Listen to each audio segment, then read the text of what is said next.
Cabernet Sauvignon vis-a-vis some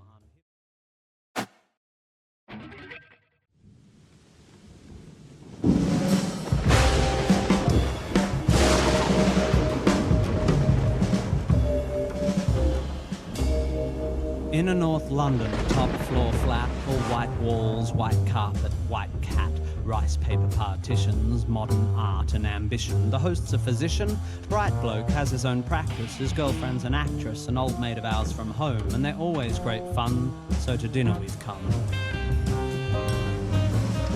The fifth guest is an unknown. The hosts have just thrown us together for a favour, because this girl's just arrived from Australia and she's moved to North London and she's the sister of someone or has some connection.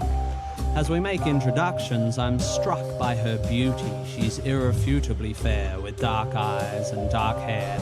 But as she sits, I admit I'm a little bit wary, because I notice the tip of the wing of a fairy tattooed on that popular area just above the derriere, and when she says, "I'm Sagittarian," I confess a pigeonhole starts to form, and is immediately filled with pigeon when she says her name is Storm.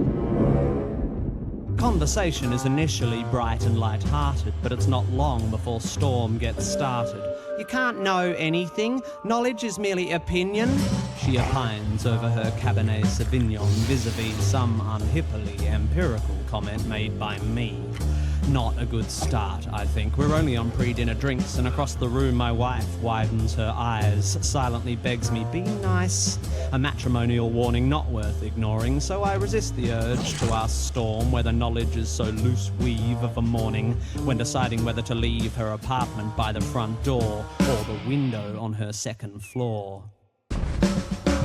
The food is delicious, and Storm, whilst avoiding all meat, happily sits and eats as the good doctor, slightly pissedly, holds court on some anachronistic aspect of medical history, when Storm suddenly insists, "But the human body is a mystery.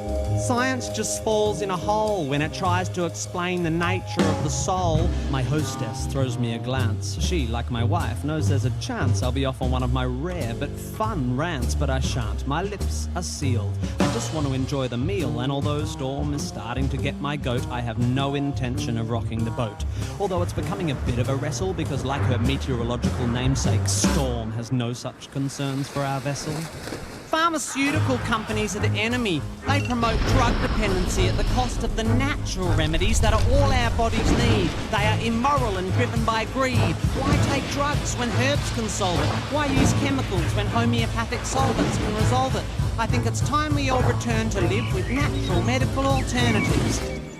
And try as I like, a small crack appears in my diplomacy dike. By definition, I begin, alternative medicine, I continue, has either not been proved to work or been proved not to work. Do you know what they call alternative medicine that's been proved to work? Medicine. So you don't believe in any natural remedies? On the contrary, Storm, actually, before I came to tea, I took a remedy derived from the bark of a willow tree, a painkiller that's virtually side-effect free. It's got a weird name. Darling, what was it again? Masprin? Basprin? Oh yes, aspirin, which I paid about $1 for down at the local drugstore. The debate briefly abates as my hosts collect plates, but when they return with desserts, Storm pertly asserts, "Shakespeare said it first.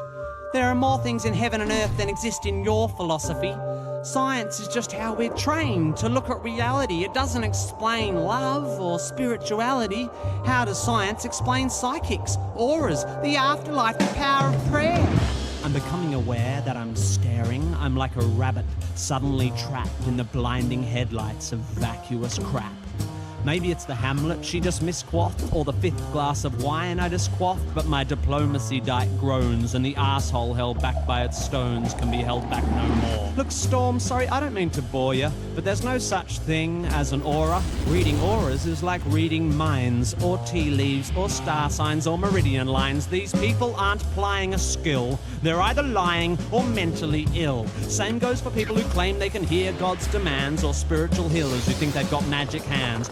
By the way, why do we think it's okay for people to pretend they can talk to the dead? Isn't that totally fucked in the head, lying to some crying woman whose child has died and telling you you're in touch with the other side? I think that's fundamentally sick. Do we need to clarify here that there's no such thing as a psychic? What are we fucking to? Do we actually think that Horton heard a who? Do we still believe that Santa brings us gifts, that Michael Jackson didn't have facelifts? Are we still so stunned by circus tricks that we think the dead would want to talk to pricks like John Edward? Storm, to her credit, despite my derision, keeps firing off cliches with startling precision, like a sniper using bollocks for ammunition. You're so sure of your position, but you're just closed-minded. I think you'll find that your faith in science and tests is just as blind as the faith of any fundamentalist. Wow, that's a good point. Let me think for a bit. Oh, wait, my mistake. That's absolute bullshit. Science adjusts its views based on what's observed. Faith is the denial of observations so that belief can be preserved. If you show me that, say, homeopathy works, then I will change my mind. I will spin on a fucking dime. I'll be as embarrassed as hell, yet I will run through the streets yelling, "It's a miracle! Take physics and bin it! Water has memory, and whilst its memory of a long-lost drop of onion juice seems infinite, it somehow forgets all the poo it's had in it. You show me that it works and how it works, and when I've recovered from the shock, I will take a compass and carve fancy that on the side of my cock."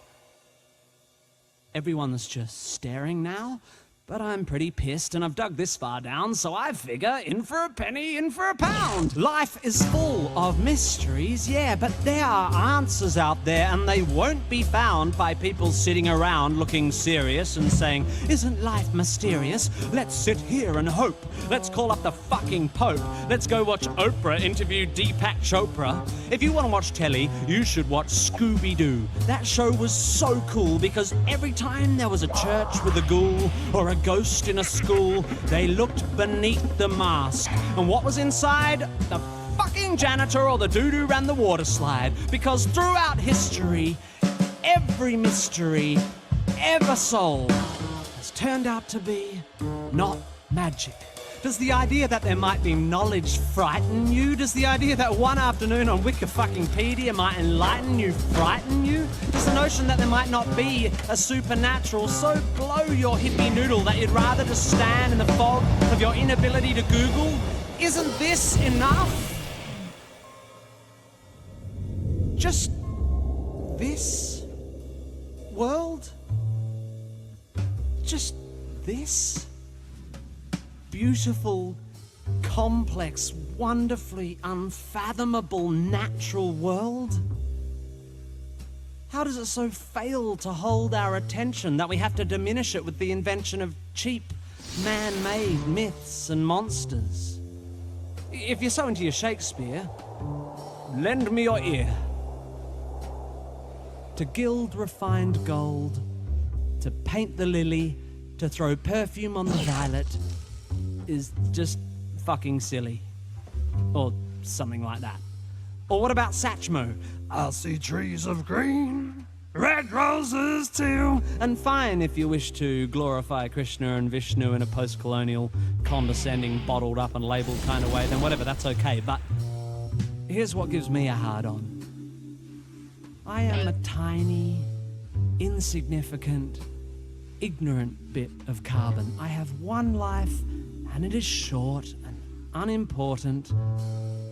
But thanks to recent scientific advances, I get to live twice as long as my great-great-great-great-uncles and aunts.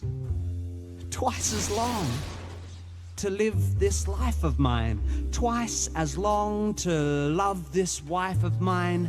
Twice as many years of friends and wine, of sharing curries and getting shitty at good-looking hippies with fairies on their spines and butterflies on their titties. And if, perchance, I have offended, think but this and all is mended. We'd as well be 10 minutes back in time for all the chance you'll change your mind.